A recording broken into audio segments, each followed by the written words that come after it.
Hello and welcome to your first phase of training. We're beginning you in what would be called a local AMPK training phase. The purpose of this type of training is to rev up AMPK and increase insulin sensitivity. The exercises are meant to be done one at a time, not as a superset. If it is a unilateral exercise, you would do all one side and then the other side. When you open your spreadsheet, you'll see the exercises listed and a day 1, a day 2, a day 3, and a day 4.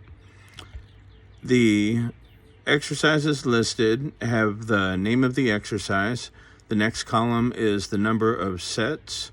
The column after that is going to be a rep range. In this case, you'll see a lot of 10 to 12. The column after that is going to be a tempo, which is a 4-number sequence, then a rest period, and then an RIR. So let's go through those and clear up some questions you might have. Rep range.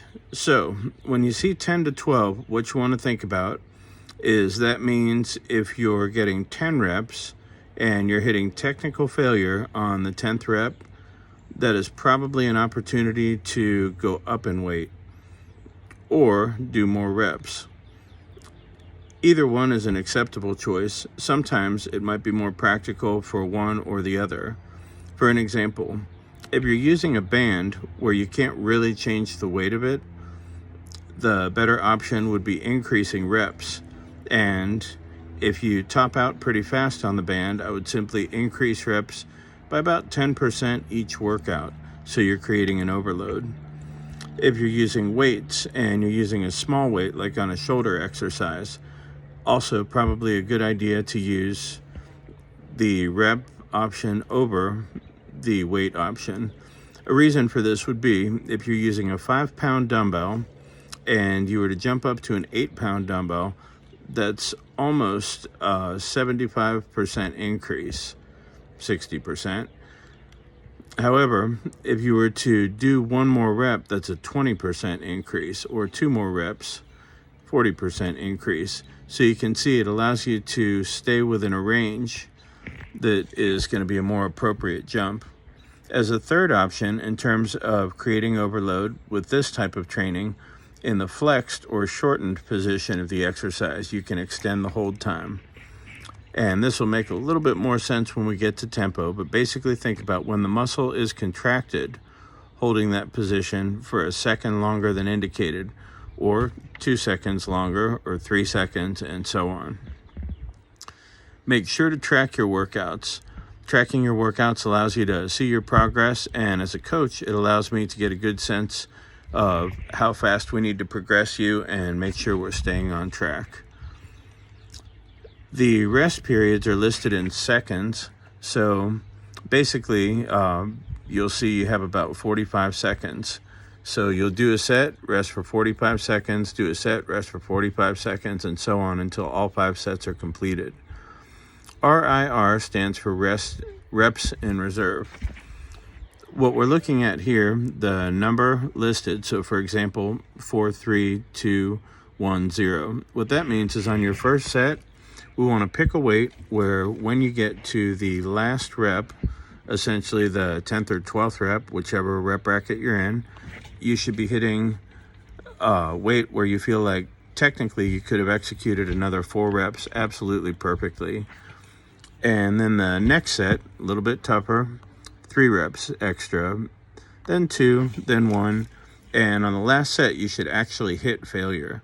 It should feel like you couldn't possibly have done another rep. We want that type of effort.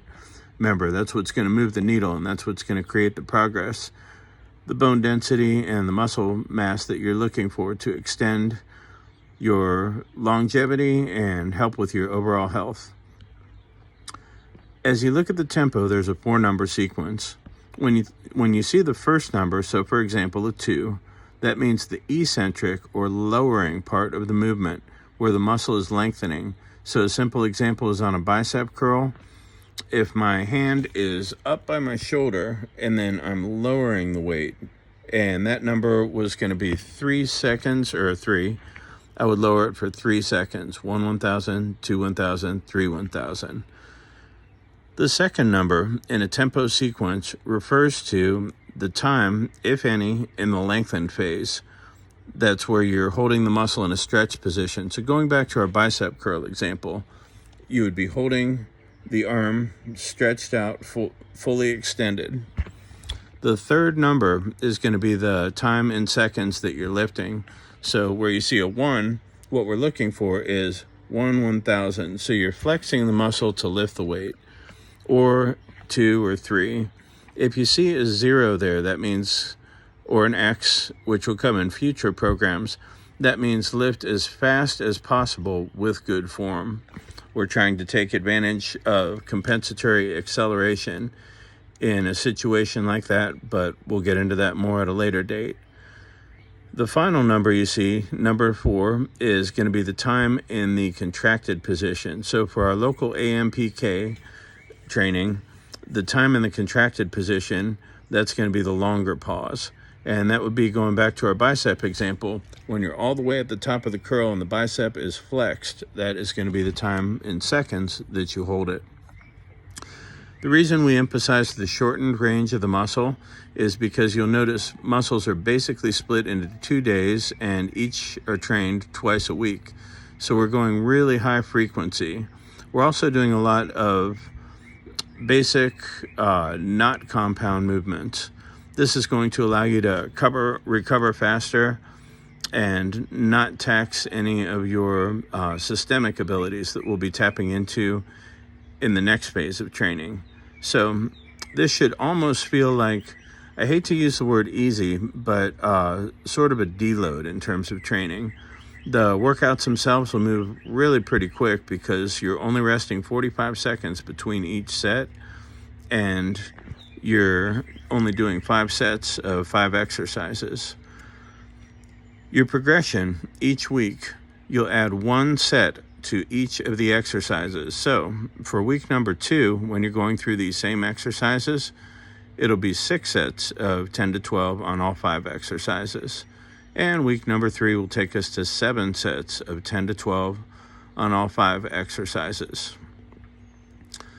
For the sets that you're adding, we are adding sets with an RIR of 0. So you'll remember that RIR of 0 means we want to go to failure on, by the 3rd week, the last 3 sets of that exercise. I hope this explains the training to you.